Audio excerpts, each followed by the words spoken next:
All right, guys. So what we have here is a 2020 off-road premium. He has the TRD skid plate on there, which it's not really designed for that. But you can see that his bushing is getting all, or not his bushing, but his strap is getting all fucked up from being pulled over to the driver's side. First thing you want to do is you want to remove the skid plate. All right, guys, now I got the sway bar supported on the just on the inside of the Kdss shock.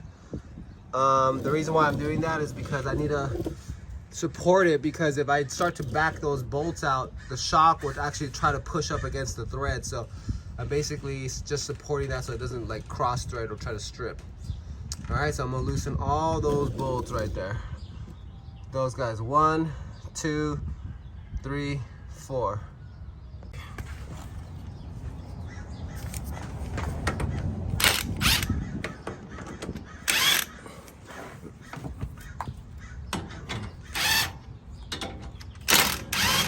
All right.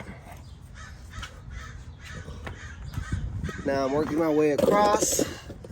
I'm gonna get these 4 bolts right here.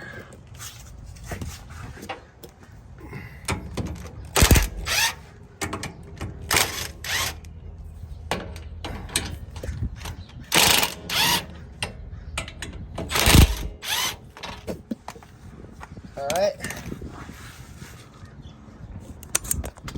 as you can see, bolts are loose. Alright, now I'm going to come in, I'm going to cut these factory rubber straps off. See how trashed his look? Alright. Alright, now I'm just going to come and kind of like snip and break this off kind of deal. See it? See, these already have like actual snips. So what I do is I just keep grab it and twist it with these. That eventually will break off. You can find this one, the glue has already failed on this one, but what you can do is you can kind of rotate it to find the seam right here and then break this off. See it? All right, same thing with this one, guys. Just gonna come and I'm gonna basically keep twisting this so like it wants to snap off. Eventually it's just gonna give.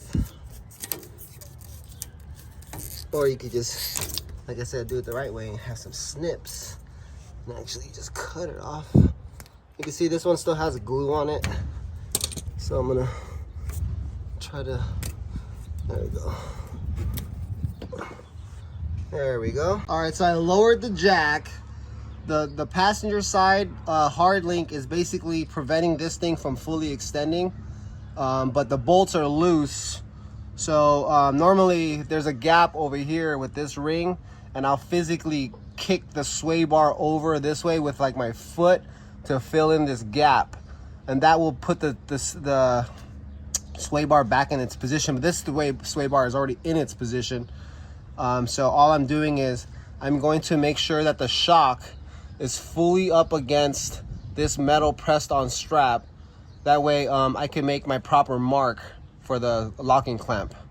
All right, and then you wanna, before you actually, I forgot to mention is that if you wanna determine if these are in the factory location, you actually look up under here, under the sway bar, and you'll see either a pink or yellow spray paint mark.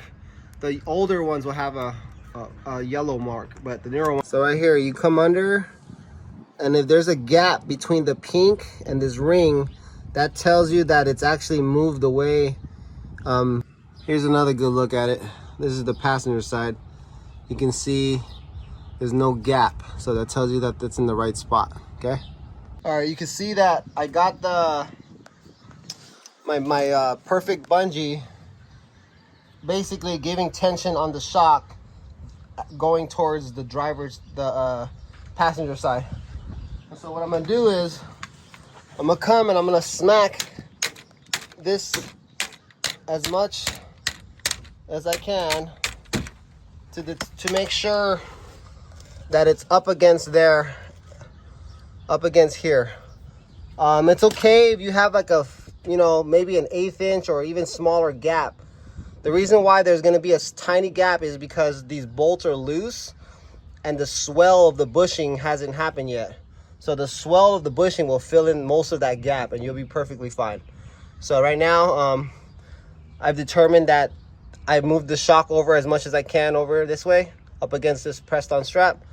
And then I'm gonna make my mark right now for the set screw.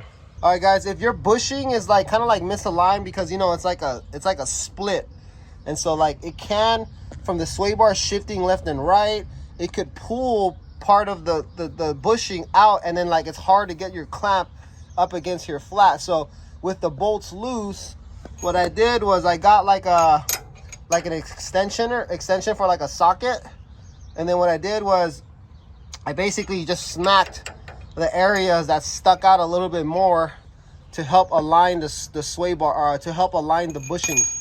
All right guys, so what I'm gonna do is I'm gonna try to find the best position for this guy by getting the front half. And just, if your truck is a 2019 and up, you'll actually have a lot of room to kind of just basically test fit it, like a dry test fit, see it? So like I'm trying to find the best position for it. And for this one, it's gonna be somewhere around here. You see it? So that's kind of like where I've determined where I'm gonna put it. So I'm gonna take the back half off. I'm gonna make sure that this front half is as flat as I can get it up against the bushing. Then I'm gonna come in and make my little mark.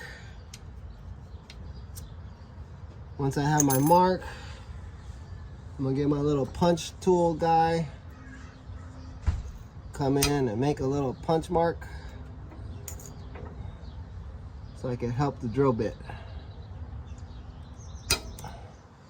All right, now I'm gonna come in with the drill bit. So I'm gonna give it a little pilot hole.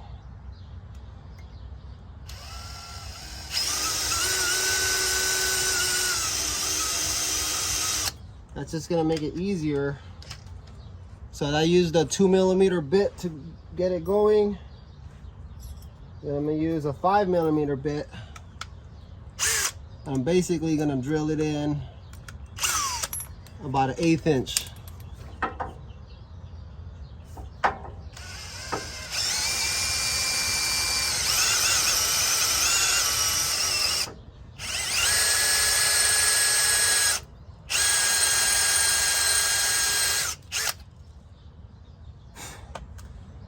That's it. All right, so basically I got this clamp in its spot and I'm just working it in, going back and forth with the screws so they can have an even amount of tension. Driver's side will always have a slightly bigger gap because this bend had created such an oblong shape, and my clamps are designed to work for all locations, which all locations have a different shape to it. So, but they work. So just going back and forth. And then the last thing I'll do is I'll give the set screw a tug. And then as I tighten the bolts for the sway bar, it will swell the bushing up and fill in whatever little gaps right there as much as possible. So there we go.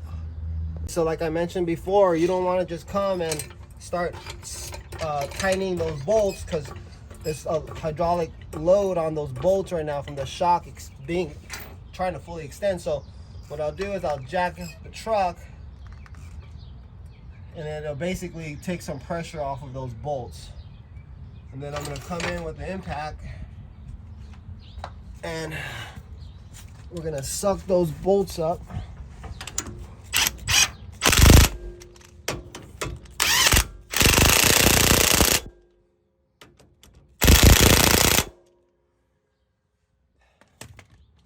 All right.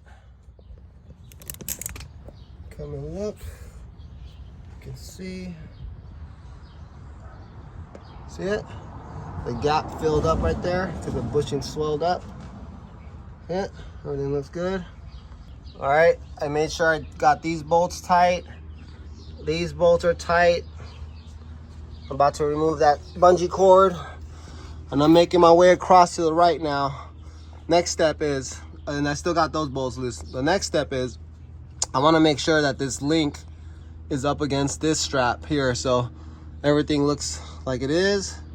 So now that lets me make my mark for the locking clamp. So I'm just gonna try to smack the top of this bushing over a little bit. Not that it's gonna do anything, but, or it might do something. This just will, just for sure, let me know that it's up against that strap as much as possible. All right, so now I'm gonna come in with the other guy and make the mark for the clamp, for the set screw. All right, so I'm gonna come in and I'm gonna try to make a determination where I want it to sit. I'm placing the clamp up against here. And the set screw is typically in the lower bottom half of it. So this is kind of like where I want it to sit. All right, so what I'm gonna do is I'm gonna remove the back end. I'm gonna make sure that the clamp is all the way up against the bushing, as flat as possible. I'm gonna come in and make my little mark.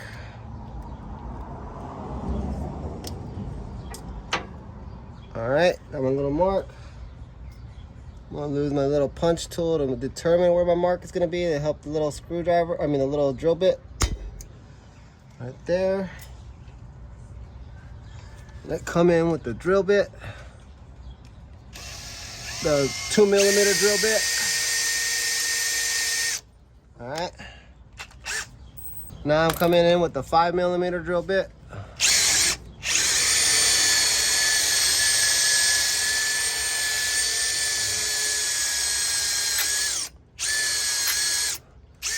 I should probably be wearing some safety glasses, but I'm not. So don't tell OSHA.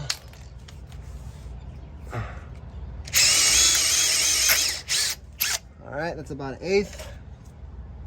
Then you're gonna put the set screw back into the front half of the clamp and basically test fit it again. Make sure everything's up against the bushing. Make sure the clamp's up against the bushing. So coming in to test fit it, see it? It'll actually hold itself up a little bit. Then I'll come in the back half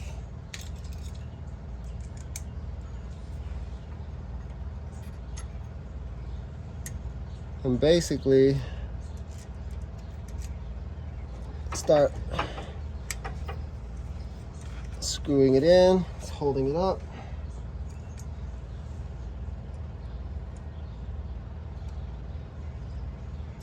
All right, now I'm gonna go back and forth. Well, I'm gonna tighten it until it gets some tension. There you go, tension starting. And once the tension's there, that's when you go back and forth so that you can get an even amount of clamping pressure all the way around. So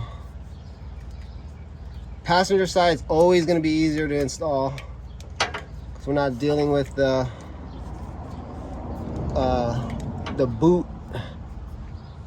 area, the boot ring area where for the shock. So yeah.